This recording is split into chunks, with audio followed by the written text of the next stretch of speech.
Welcome to my TV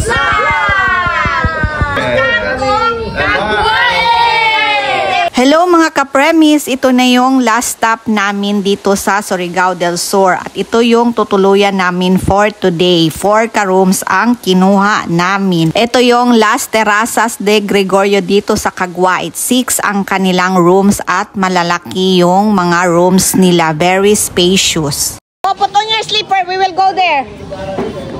Let's look for a crab. Come here. Itong resort na ito is a private resort. Pwedeng magluto dito kasi may lutuan area sila at saka nung nakita ninyong mahabang lamesa, doon kami kakain at doon namin nilagay yung mga pagkain namin. And then yung dagat dito pala is pabilog. Kung makikita ito sa aerial view, bilog talaga yung dagat dito sa area na ito. Dito sa Caguait. Ngayon is low tide kaya nakikita ninyo ang mga coral sa dagat kasi alas 2 kami ng hapon dumating. Tignan ninyo ang mga bata nagpapaalang at saka naglalaro sa sand kasi sobrang pino yung buhangin dito. Parang buhangin sa Boracay. After the sandbar we will go ligo. Because it's 4 p.m? Yeah. Look, a beautiful dog.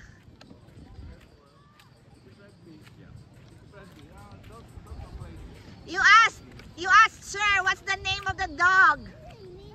Look, some crabs in the sandbar. Because sometimes I look in the crabs in the mountain. And then by 4 p.m. we're going to swim. What time is it? 2:30. Oh my God. What are they doing? They're playing. Oh, look at them. They're looking for something. Why is it like this? It looks so scary. That's scary. Looks weird. It looks weird.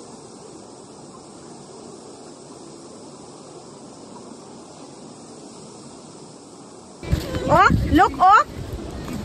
It's a seaweeds. Oh, look. It's a snake. No, it's not a snake. Snake is not. There you go. It's a swimming pool of the fish. We're like this swimming pool. See? If it is high tide, we cannot go here because it is full of water. Right? Kuya, unsan yung imong ginapangita?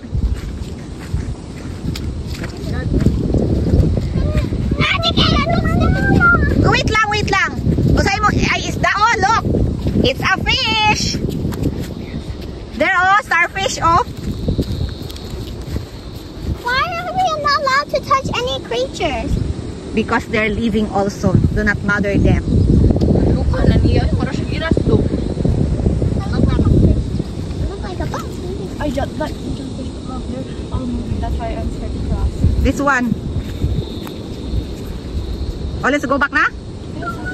Kasi low tide nga, pinasyal ko yung mga pamangking ko dito sa gitna ng dagat ng mga corals and seaweeds. Ito ay nasa gitna-gitna na ng dagat. Malayo na ito sa seashore. Hindi na kami pumunta doon sa malayo at bumalik na kami kasi ayaw na ng isa. So nakabalik na kami galing doon sa gitna ng dagat. Magpahinga muna kami bago kami maligo. Ito yung room namin. May 2 bed, TV, may table, and then may lagayan ng damit, and then fully air condition, and then may hot shower. Tapos bago pumasok may gripo sa labas para maghugas ng paa. Nakikita nyo yung nag-iisang puno doon sa malayo. Doon kami galing sa gitna ng dagat. Ngayon puno na ng tubig kasi high tide na.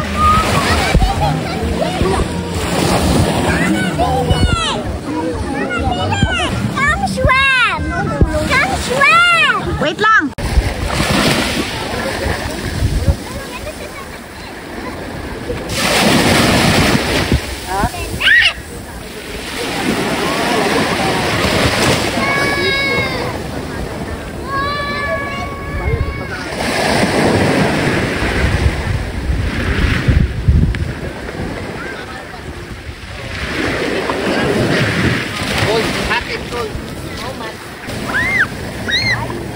Gabi yun ah.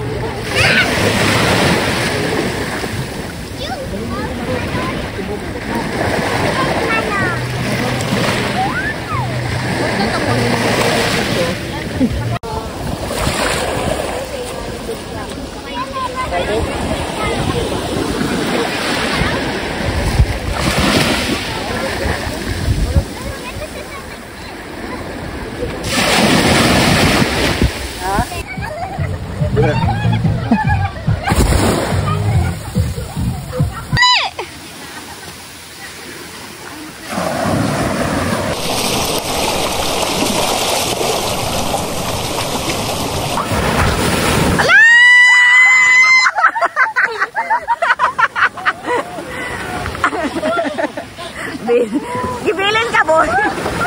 Gibayaan ka, boy. Yeah. Nag-ano, boy? Nagbuhi-buhi lang sila, boy. Iyo, iyo.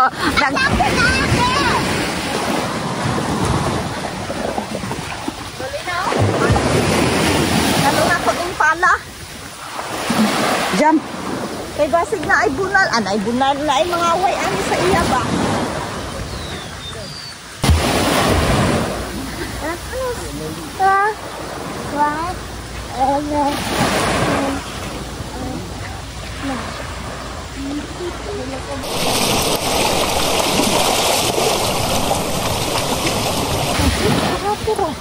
Nakita na dito ano uban.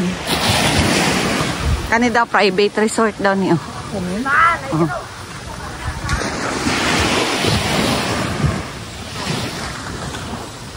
Nalayo ka na sa imong pamilya. Nakamuhan akong pamilya for the day. Ipakaunong ko ninyo ano. Sakapod ka rin.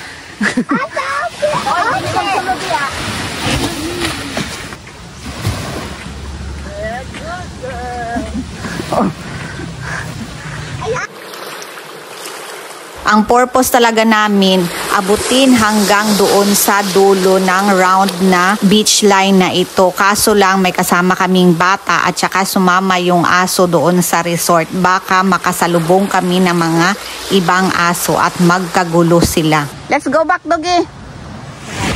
Tara na, tara na! Mimi! Let's go! Mimi!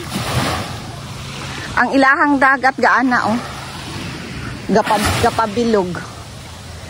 Tinuod yun to, nakita na ako di ay sa ano. So, nanggaling na tayo sa ating pag-walking sa beach line at uupo muna tayo dito at magmuni-muni. Napakatahimik ng place at saka it's very relaxing. So, dito na rin ako magpapaalam sa inyo. Sana'y nag-enjoy kayo sa pagsama ninyo sa aming tour dito sa Surigao del Sur. Hanggang sa muli, thank you for watching. Please subscribe, share, like, comment, and hit the notification bell for the next video.